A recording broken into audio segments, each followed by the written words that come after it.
சரவண பவ. வேல் இருக்க வினை இல்லை, மயில் இருக்க பயமும் இல்லை. எவன் என்னிடம் பூரண சரணாகதி அடைகிறானோ, எவன் என்னை விசுவாசத்தோடு வணங்குகிறானோ, எவன் என்னை நினைவில் நிறுத்தி நிரந்தரமான தியானம் புரிகிறானோ, அவனை விடுவிப்பது என் சிறப்பு இயல்பாகும். என்றைக்கு என் பெயரை சொல்ல ஆரம்பித்தாயோ அன்றைக்கே உன் பாவங்கள் தொலைந்து விட்டன, கெட்ட காலம் முடிந்து விட்டன. இதை நம்பாமல் இருப்பவர்கள் என்னை நம்புகிறேன் என்று உதடுகளால் சொல்லி உள்ளத்தால் தள்ளி நிற்கிறார்கள். உனக்கு எதிராக தொடுக்கப்படும் எந்த விதமான அஸ்திரமும் இனி உன்னை நெருங்காது. நீ வணங்கும் தெய்வமான நான் மிக பெரியவன். என் மீது எந்த பக்தனுக்கு முழு நம்பிக்கை ஏற்படுகிறதோ, முழு பக்தி ஏற்படுகிறதோ, அவனுடைய கேடுகளும் அபாயங்களும் துடைக்கப்படுகின்றன. என்னை சரணாகதி அடைந்தவர்கள் துன்பத்தில் விழும் தருவாயில் என் 4 கரங்களையும் கொடுத்து அவனை மேலே எழ செய்வேன். என்றும் அவனை கண்ணிமை காப்பது போல நான் காப்பேன். நான் இருப்பதோ நீ விரும்பிய கோரிக்கைகளை நிறைவேற்றுவதற்கு. அதில் எந்த ஒரு சந்தேகமும் இல்லை. குரு சரணங்கள் மீது தலை வைத்து என் வார்த்தைகள் மீது நம்பிக்கை வைத்தால் நிறைவேறாத காரியம் என்று ஒன்றும் இருக்க முடியாது. மனசாந்தி இல்லாத ஒரு அங்குல இடம் கூட இவ்வுலகில் எங்கும் கிடையாது. உன் பாரத்தை என்மேல் வை, என் மீது உன் பார்வையை திருப்பு, என்னையே தியானி. நிச்சயமாய் நான் உனக்கு சாந்தி அளிப்பேன். உனக்குள் இருக்கும் கவலைகளையெல்லாம் தூக்கி என் மீது வைத்துவிடு. நீ என்னிடம் வந்தால் நான் உன்னை கண்டிப்பாக பாதுகாப்பேன். ஒவ்வொரு கணமும் நீ என்னையே நினைத்து கொண்டு இருந்தால் அந்த ஒவ்வொரு கணமும் நான் உன்னை காப்பாற்றுவேன். யார் என்னை பெரிதும் நினைக்கிறாரோ அவருடைய பார்வையில் நான் இடைவிடாது இருக்கின்றேன். நீ என் வழியில் தொடர்ந்து வந்தால் உனக்கு எல்லா வழியையும் நான் திறந்து விடுவேன். எனக்காக சிறிது கஷ்டத்தை நீ ஏற்றுக்கொண்டால் உனக்கு வாழ்க்கையில் ஏற்படும் அனைத்து கஷ்டத்தையும் நான் விளக்குவேன். பலருக்கும் பலரறிய பல அற்புதங்களை அவர்கள் வாழ்வில் செய்துள்ளதை நீ அறிவாய்தானே? உனக்கு மட்டும் நான் செய்ய மாட்டேனா என்ன? உனக்கான அற்புதமும் உன்னருகில் வந்து கொண்டு இருக்கிறது. அதை பெற்றவுடன் மகிழ்ச்சியோடு என் கோவிலுக்கு வர நீ தயாராக இரு. அன்பு குழந்தையே, உனக்கு எப்போது இந்த உலகத்தையும் உன்னை சுற்றி இருக்கும் சக மனிதர்களையும் பற்றி புரிய போகிறது? ஏன் எல்லோரிடத்திலும் பாசத்தை வைத்து உன்னை நீயே இன்று வெறுக்கின்ற அளவுக்கு போகிறாய்? சிறு விஷயத்தை கூட பெரிதாக யோசித்து உன் நிம்மதி என்னும் கதவிற்கு நீயே பூட்டை போட்டு தாளிட்டு கொண்டு எனக்கு ஒரு புதிதாக காலம் பிறக்காதா என்று ஏங்கி நிற்கும் உன்னை பார்த்து என் மனம் புண்ணாகி போய் உள்ளது. உனக்கு வெளியில் இருக்கும் கஷ்டங்களை காட்டிலும் உன் மனதில் நீ யோசிக்கும் எண்ணங்கள், அதன் வெளிப்பாடாய் நீ மற்றவர்களிடம் பேசும் வார்த்தை, நீ எப்படி இருக்க வேண்டுமோ அப்படி உனக்கான வாழ்க்கை என்னும் பாதை திசை திரும்புகிறது என்று ஆதங்கத்தில் செய்வது அறியாது சக்தி இல்லாமல் தளர்ந்து காணப்படுகிறாய். அதை பார்க்கையில் நான் துடித்து போகின்றேன். உன் கண்ணில் கண்ணீரை பார்க்கும் நேரமெல்லாம் என் கண்ணில் தாரை தாரையாய் கண்ணீர் வருகிறது. மற்றவர்களிடம் எதையும் எதிர்பார்க்காதே, அதுதான் உன்னை இந்த அளவிற்கு தள்ளி இருக்கிறது. மற்றவர்களிடம் பேசு, ஆனால் அவர்களிடம் உன் அன்பை வெளிக்காட்டாதே. அப்படி அவர்களுக்காக நீ ஏங்குகிறாய், கிடைக்காத அன்பை எதிர்பார்க்கிறாய் என்றால் அந்த நிமிடம் நீ விலகி செல். ஏனென்றால் அடுத்த நிமிடம் உன் அன்பிற்கு அங்கு மதிப்பு இருக்காது. உன் சுயமரியாதை அந்த இடத்தில் பொதிந்து போகும். யார் உன்னோடு இருக்கிறார்களோ இல்லையோ, நீ வணங்கும் தெய்வமான நான் உன்னோடு இருப்பேன். என் குழந்தையின் மெல்லிய மனம் சீக்கிரம் காயப்படுகிறது. அதற்கு ஆறுதலான மருந்தாய் நான் இருப்பேன். நீ இவ்வளவு மெல்லிய மனதோடு இருப்பது உன் தவறு அல்ல, அது உன் இயற்கையான சுபாவம். அதனால் நீ எதற்கும் குற்றமாய் கருதி உன்னை நீ கஷ்டப்படுத்தி கொள்ளாதே. உன்னை விட்டு நான் விலகுவதும் இல்லை, உன்னை விலகி போகும்படி நான் செய்வதும் இல்லை. உன் அம்மாவாக அப்பாவாக நான் என்றும் உனக்கு துணை இருப்பேன் என் தங்கமே. உன்னை அளவைத்து பார்த்தவர்களுக்கு அமைதியாக உன் வாழ்க்கையின் வழியே நீ பதில் சொல்லப் போகிறாய். உன் பின்னே நான் இருப்பதை அறியாமல் அவர்கள் மீண்டும் மீண்டும் தவறு செய்கிறார்கள். அதன் மூலம் உன்னை கண்ணீர் சிந்த வைக்கிறார்கள். ஆனால் உனக்குள்ளே இருக்கக்கூடிய நான் உன்னை அழுவதற்கோ கண்ணீர் சிந்துவதற்கோ விடுவது இல்லை. உன்னை இந்த நிலையிலிருந்து மீட்டு உன்னை உயர்த்தி அவர்களுக்கு உன் வாழ்க்கையின் வழியே பதிலை கொடுப்பேன். அப்போது நீ நான் உன்னோடு இருப்பதை உணர்ந்து மகிழ்ச்சி அடைவாய். உன்னை தேடி நான் வரப்போகிறேன். அடுத்தவர்களால் ஒருபோதும் நன்மை இல்லை என்பதை உணர்த்தவே அவர்களின் சுயரூபத்தை உனக்கு நான் வெளிப்படுத்தினேன். ஆனால் நீயோ வெகுளியாக இருந்துவிட்டாய். உன் அன்பு குணத்தை, அப்பாவித்தனத்தை அவர்கள் பயன்படுத்தி கொண்டார்கள். பொருளையும் நம்பிக்கையையும் நீ இழந்து விட்டாய். அவமானமும் பட்டாய். அந்த கெட்ட காலங்களை நினைத்து பார்க்காதே. அவையெல்லாம் பஞ்சுமெத்தையில் உனக்காக வைக்கப்பட்ட பெரிய முட்களைப் போல குத்தி கொண்டு இருந்தவை. காலங்கள் மாறிவிட்டன குழந்தையே. இனி வருவதெல்லாம் வசந்த காலமே. உனது கையை பிடித்து நான் தூக்கி நிறுத்துகிறேன். இந்த உலகில் என்னை விட உண்மையான உறவுகள் யாரும் இல்லை என்பதை நீ புரிந்து கொள்ள வேண்டும் என்பதற்காக பொய்யான உறவுகளை உன்னிடமிருந்து நான் விலக்கி வைத்தேன். நீ ஆனந்தமாக இருக்க வேண்டும் என்பதற்காக செய்தேன். ஆனந்தம் என்ன என்பதை நீ உணர்ந்து கொள்வதற்காக செய்தேன். ஆனந்தம் மன மகிழ்ச்சியாக இருக்கும்போது வருவது. மன மகிழ்ச்சி உன் கோரிக்கைகள் அனைத்தும் நிறைவேறிய பிறகு வருவது. அதனால் உன் கோரிக்கைகளை எல்லாம் நிறைவேற்றி உன்னை ஆனந்தமாக வைத்து கொள்ளவே நான் முயன்று கொண்டு இருக்கிறேன். கவலைகளை மறந்து என் மடியில் ஓய்வெடு குழந்தையே. உனது இரக்க குணம், பிறருக்கு உதவ வேண்டும் என்கிற உன்னதமான மனோபாவம், இந்த நிலையிலும் பிறர் கஷ்டப்படுவதை காண சகிக்காத மனம், இருக்கும் இடத்திற்கு உண்மையான விசுவாசத்தோடு நடந்து கொள்ள வேண்டும். நீதியை, நேர்மையை பின்பற்ற வேண்டும் என்று நினைத்து அதன்படி நடந்து வந்ததால் நான் கீழான நிலைக்கு இறங்க நேர்ந்தது என்று நினைக்கிறாய். கெட்டவர்களும் கெடுமதி உள்ளவர்களும் நன்றாக இருக்கும்போது நல்லவர்களான நாங்கள் மட்டும் ஏன் கஷ்டப்பட வேண்டும்? கஷ்டத்தை மட்டும் ஏன் நீ எங்களுக்கு பரிசாக தர வேண்டும் என்று நினைக்கிறாய்? உன்னை போன்ற நல்லவர்கள் பலரும் இப்படித்தான் புலம்புகிறார்கள்.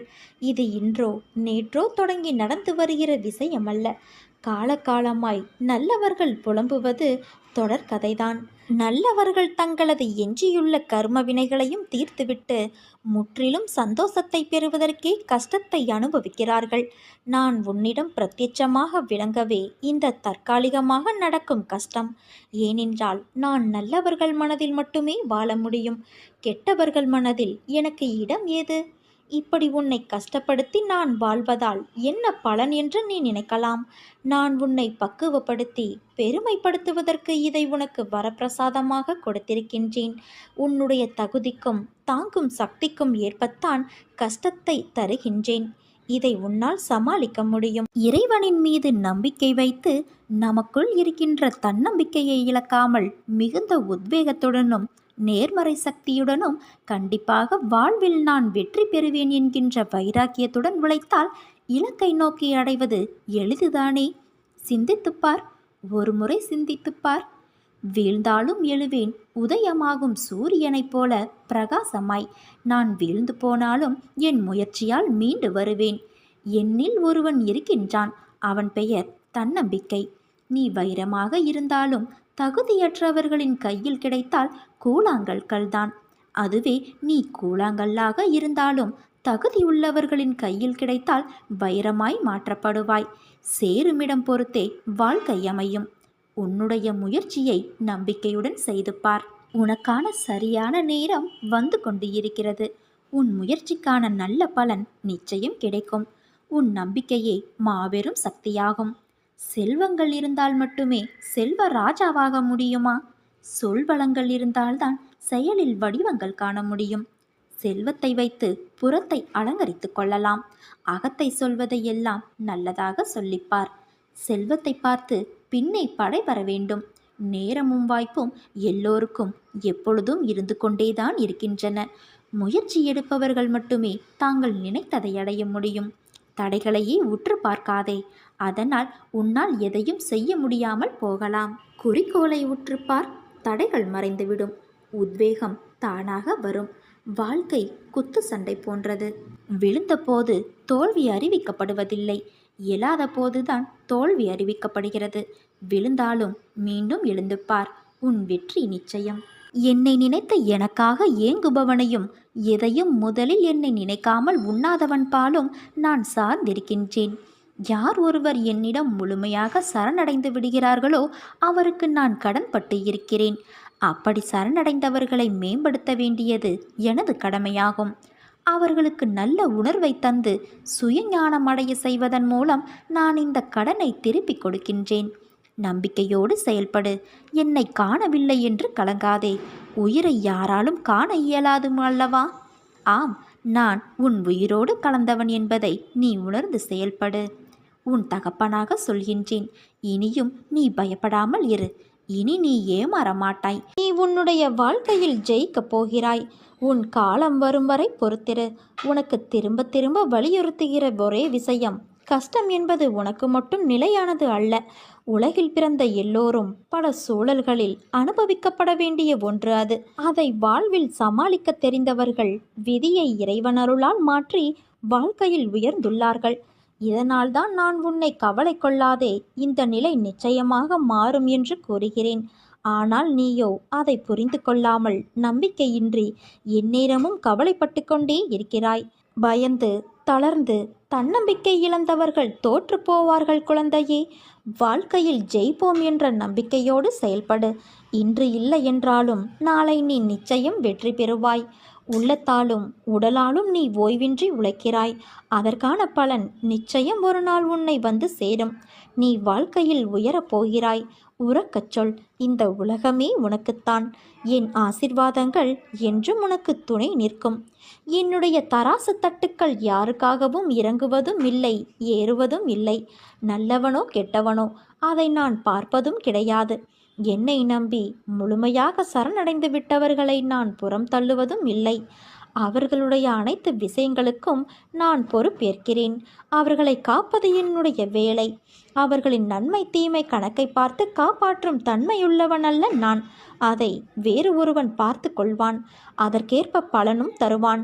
நான் தரும் நன்மைகள் அனைவருக்கும் இங்கு பொதுவானவை. அதே போல என்னை 40 ஆண்டுகள் வணங்கியவனாக இருந்தாலும் சரி, வெறும் 4 நாட்கள் மட்டும் வணங்கியவனாக இருந்தாலும் சரி, ஆத்மார்த்தமாக என்னை நோக்கி கூப்பிட்டால் உடனடியாக நான் பதில் கூறுவேன். எனக்கு மட்டும் ஏன் இந்த கஷ்டம்? பலவித பிரச்சனைகள் சூழ்ந்து கொள்ள இரவு முழுவதும் அழுது புலம்புகிறேனே. எத்தனை காலம்தான் இந்த துன்பமும் துயரமும்? இதற்கு விடிவே இல்லையா என்று ஆதங்கத்தோடு நீ என்னை கடிந்து கொள்கிறாய். சில சமயங்களில் தற்கொலை செய்து கொள்ளலாமா எனவும் நினைக்கின்றாய். உன் மனவேதனைகள் ஒன்று சேர்ந்து உனக்கு சோர்வை தருகிறது. உன் முகம் வாட்டமாகி விடுகிறது. உன் குறைகளை அடுத்தவரிடம் சொல்ல நினைக்கின்றாய். சொல்ல முடியாத தவிக்கின்றாய். சில சமயம் சொல்லியும் புலம்புகிறாய். உதவிக்கு யாரும் இல்லை, புரிந்து கொள்வார் யாரும் இல்லை என்று நீ ஆதங்கப்படுகிறாய். உதவிக்கும் புரிந்து கொள்வதற்கும் நான் இருக்கிறேன். ஒன்றை நினைவில் வைத்துக்கொள். தாங்க முடியாத கஷ்டத்தை என் குழந்தைகளுக்கு நான் ஒருபோதும் தருவதே கிடையாது. தன் மகன் கண்ணீரும் கம்பளையுமாக நிற்கும்போது, தன் மகன் நிர்கதியாய் அழும்போது எந்த தந்தையாவது எந்த தாயாவது மகிழ்வாக இருப்பார்களா? உன்னோடு உன்னில் நானும் அழுகின்றேன். தைரியமாக போ. எதையும் தாங்கிப்பார். வாழ்ந்து விடலாம். நான் உனக்கு பின்னாலும் உனக்கு முன்னாலும் பக்கவாட்டிலும் சூழ்ந்து கொண்டு உடன் வருகிறேன் என்பதை நினைவில் கொண்டு என் பெயரை உச்சரித்து வா. அது போதும் உனக்கு. அனைத்தும் சுபமாக முடியும். இந்த வழியில் ஒரு வேளையாக நான் வந்தேன். அப்படியே என் குழந்தையான உன்னை பார்த்துவிட்டு போகலாம் என்று உன் வாசலுக்கு நான் வந்திருக்கின்றேன். என்னை உள்ளே அழைத்துச் செல் என் குழந்தையே. எப்படிப்பட்ட தருணத்தில் நீ என்னை வந்தடைந்தாய் என்று எனக்கு தெரியும். இன்று உனக்கு நல்ல நாள், மனதிற்கு மகிழ்ச்சி தரும் நாள், அமைதி தரும் நாள், அதிர்ஷ்டம் தரும் நாள். நான் ஏற்கனவே உனக்கு அடிக்கடி சொல்லியிருக்கிறேன், உன் எண்ணங்கள் யாவும் கூடிய சீக்கிரம் நிறைவேறும் என்று. அதன்படி இன்று நான் உன் வாசல் தேடி வந்து கொண்டே இருக்கிறேன் குழந்தையே. உனக்கு அதிர்ஷ்டம் அழைக்கிறது. வந்து அதை என்னிடமிருந்து பெற்றுக்கொள். கடந்து வந்த பாதையில் நீ பார்க்காத துயரங்கள் இல்லை, ஏமாற்றங்கள் இல்லை. நீ விரும்பிய வாழ்க்கையையும் என்னால் மட்டுமே உனக்கு திரும்ப வழங்க முடியும். நீ வருத்தப்பட்டது போதும். உன்னை பார்த்து விலகியவர்கள் தேடி வரும் நேரம் இது. உன்னை தூற்றி பேசியவர்கள் தன் தவறை உணர்ந்து தேடி வரும் நேரம் இது. உன்னுடைய பல நாள் சொல்லனான சோகம், துயரம், துக்கம், சித்திரவதைக்கு ஒரு முடிவு வந்துவிட்டது. பார்ப்பதற்கு இன்னும் முடியாதது போல இருக்கும். ஆனால் அவையாவும் உனக்கு இப்போது முடிந்துவிட்டது என் செல்வமே. எப்படியென்று நீ கேட்கலாம். உனக்கான வாழ்க்கை உன்னிடம் வந்து சேரப்போகின்றது. அழகான வாழ்க்கை, அமைதியான சூழல், ஆனந்தம் எல்லாம் கிடைக்கப் போகிறது. பிறர் உன்னை எவ்வளவு அவமானப்படுத்தியுள்ளார்கள். ஆனால் நீ அதை பொருட்படுத்தாது கவனமாக பின்வாங்கி வந்துவிட்டாய். நான் சொல்வதெல்லாம் உண்மையாக உனக்கு தெரியும். உன் பொறுமை என்னை பூரிக்க வைத்துவிட்டது. உன் நம்பிக்கை என்னை மெய்சிலிர்க்க வைத்துவிட்டது. உண்மையிலேயே உன்னை நான் பாராட்டத்தான் செய்ய வேண்டும். எல்லோரும் பிரச்சனை வந்ததும் என்ன செய்வது என்று தெரியாமல் ஓடி ஒளிவார்கள், மனம் தளர்வார்கள், இடிந்து போய் விடுவார்கள். ஆனால் என் குழந்தையான நீ அப்படியல்ல. நிதானமாக செயல்பட்டாய். நான் கவனித்து கொண்டேதான் இருக்கிறேன் குழந்தையே. யாருக்கும் தெரியாமல் நீ கத்தி கதறி என்னிடம் மட்டும் உருண்டு புரண்டு அழுது வேண்டினாலும் மற்றவர்களிடம் உனக்கு கஷ்டங்கள் கொடுத்தவர்கள் உட்பட வெகு நிதானமாகவே செயல்பட்டாய். அடுத்து என்ன செய்ய வேண்டும் என்று என்னை கேட்டுக்கொண்டே அசையாத நம்பிக்கையோடு நீ இருந்தாய். நீ அப்படியே அமைதியாக இரு. உன் அமைதிக்குத்தான் நான் உன் வீடு தேடி வந்து கொண்டு இருக்கிறேன். இன்று உனக்கான ஒன்றையும் நான் தரப்போகிறேன். உன் பொறுமைக்கும் ஒரு எல்லை உண்டு அல்லவா? உன் பொறுமைக்கும் பரிசு உண்டு. உன் அமைதிக்கும் ஒரு அற்புதம் நடக்க இருக்கிறது. உன் நம்பிக்கைக்கும் அப்படித்தான். காரணமில்லாமல் இங்கு எதுவும் நடக்காது. உன் வேண்டுதல் எதை பற்றி இருந்தாலும் இனி அதை நான் நிறைவேற்றி வைக்கிறேன். இன்று நிச்சயம் ஏதாவது ஒரு ரூபத்தில் நான் மனித ரூபமாகவோ மற்ற உயிரினங்கள் வடிவிலோ உன்னை சந்தித்தே தீருவேன். உனக்கு ஒரு வரம் ஒன்றும் தரப்போகிறேன். கேள்விக்கு எல்லாம் அப்பாற்பட்டு, நம்பிக்கைக்கும் அப்பாற்பட்டு இதை நீ நம்ப வேண்டும் என் குழந்தையே. உன் சித்திரவதைக்கு எல்லாம் ஒரு முற்றுப்புள்ளி வைக்க உன் வீடு தேடி வந்து கொண்டே இருக்கிறேன். இன்று நீ மகிழ்ச்சியில் துள்ளி குதிக்கப் போகிறாய். உன்னுடைய பொறுமை உன்னை உயர்த்தப் போவது சர்வ நிச்சயம். உன்னுடைய உயர்வு நிச்சயமான ஒன்று. உன்னை ஒருபோதும் இனி நான் காக்க விடமாட்டேன் தங்கமே. அலைப்பாயவும் விடமாட்டேன். உன்னை இனி தூக்கி உயர்த்துவேனே தவிர ஒருபோதும் விழ விடமாட்டேன். இன்று என் அதிசயம், அற்புதம், ஆசிர்வாதம் அனைத்தையும் நீ நிச்சயம் பெறுவாய். என்னை வரவேற்க காத்திரு. வரம் ஒன்று தருவதற்கு உன் மாளிகையின் வாசலுக்கு நான் வருவேன். என் வருகையை நீ நன்றாக உணர்ந்து மகிழ்ச்சியில் திளைக்கப் போகிறாய் தங்கமே. என் அன்பு குழந்தையே, வாழ்க்கை என்பது நீ நினைக்கும் அளவுக்கோ பயப்படும் அளவுக்கோ அல்லது குழப்பம் நிறைந்ததாய் இருக்கக்கூடியது அல்ல. ஒரு யதார்த்தத்தை நீ புரிந்து கொண்டால் அதுவே உன் வாழ்க்கைக்கு மிகச் சிறந்த வழி. எது வந்தால் என்ன? நம் வாழ்க்கை என்பது ஆண்டவனால் கொடுக்கப்பட்டது. எதுவும் நிரந்தரமல்ல. கஷ்டங்களோ சந்தோஷங்களோ எல்லாம் ஒரு நாள் வந்த வழி எதுவோ அதே வழியில் திரும்பத்தான் செய்யும். உன்னை எதிர்மறையாக்கும் எந்த ஒரு நிகழ்வுக்கும் நேர்மறையாய் மட்டுமே உன்னை நீ வெளிப்படுத்து. அப்போது உன்னுள் தோன்றும் மன அமைதியும் தன்னம்பிக்கையும் உனக்கு கொடுக்கும் உத்வேகம் வேறு எந்த ஒரு விஷயத்திலும் கிடைக்காத ஒரு மனநிறைவை கொடுக்கும். பட்டம் வானத்தில் பறக்கலாம் நூலின் உதவியால். ஆனால் காற்றால் மட்டுமே அதை வழிநடத்த முடியும். ஆனால் நூலின்றி பட்டம் இல்லை, காற்று இல்லை என்பதை சொல்ல முடியாது. அது இல்லாதது என்ற ஒரு விஷயமும் கிடையாது. அதனால் உன் வாழ்க்கையில் நடப்பவையெல்லாம் நூல் போலத்தான். அதை தாண்டி நான் உன்னிடம் சொல்வது காற்றைப் போல இரு என்றுதான். உன்னை அரவணைக்க யாரும் இல்லை என்று வருந்தாதே. உயிருக்கு உயிராய் உன்னை நான் பாதுகாக்கின்றேன். என் பரிபூரண அருளும் ஆசிர்வாதமும் அன்பும் பெற்ற என் செல்ல குழந்தை நீ. உன்னை விட்டு நான் விலகுவதும் இல்லை, விலகி போகும்படி நான் செய்வதும் இல்லை. நீ ஜெயமாக நல்ல ஆரோக்கியத்தோடு எல்லா செல்வ வளங்களையும் பெற்று சீரும் சிறப்புமாய் வாழப்போகிறாய். உன் மனதில் அவ்வப்போது தோன்றும் வெறுப்புகளுக்கும் கவலைகளுக்கும் இடம் கொடுக்காதே. எதுவானாலும் என் அருளால் மாறப்போகிறது. நான் ஏன் இந்த எண்ணத்தில் இருக்க வேண்டும் என்று அவைகளை வெளியேற்று. இல்லாவிட்டால் அவைகள் கொஞ்சம் கொஞ்சமாக உன் மனதை ஆக்கிரமித்து நீ சாதாரணமாக செய்ய வேண்டிய வேலைக்கு கூட பல மடங்கு சக்தியை செலவழிக்கக்கூடிய நிலைக்கு உன்னை கொண்டு வந்துவிடும். மாற்றம் ஒன்றே மாறாதது. எண்ணங்கள் நேர்மறையாக இருக்கும் வரை எப்படிப்பட்ட சூழலையும் உன்னால் சமாளித்து செல்ல முடியும். இதை நீ பலமுறை உணர்ந்து இருப்பாய். நான் உன்னோடு இருக்கும் வரை தைரியமாக நீ முன்னேற வேண்டும். உன் வாழ்வில் நடப்பவையெல்லாம் நல்லதொரு மாற்றத்திற்கே என்று உணர வேண்டும். ஒருவன் என் நாமத்தை அன்போடு உச்சரிப்பானாகில் நான் அவனுடைய ஆசைகளை பூர்த்தி செய்து அவனுடைய பக்தியை அதிகப்படுத்துவேன். என் கதைகள் கேட்கப்பட்டால் எல்லா நோய்களும் விலகும். சாவின் வாயிலிருந்து என் அடியவர்களை நான் வெளியே இழுத்து விடுவேன். ஒருவன் என் வாழ்க்கையையும் செயல்களையும் ஊக்கமோடு இசையாக பாடுவானாயின் அவனுக்கு முன்னும் பின்னும் எல்லா திக்குகளிலும் சூழ்ந்திருப்பேன்.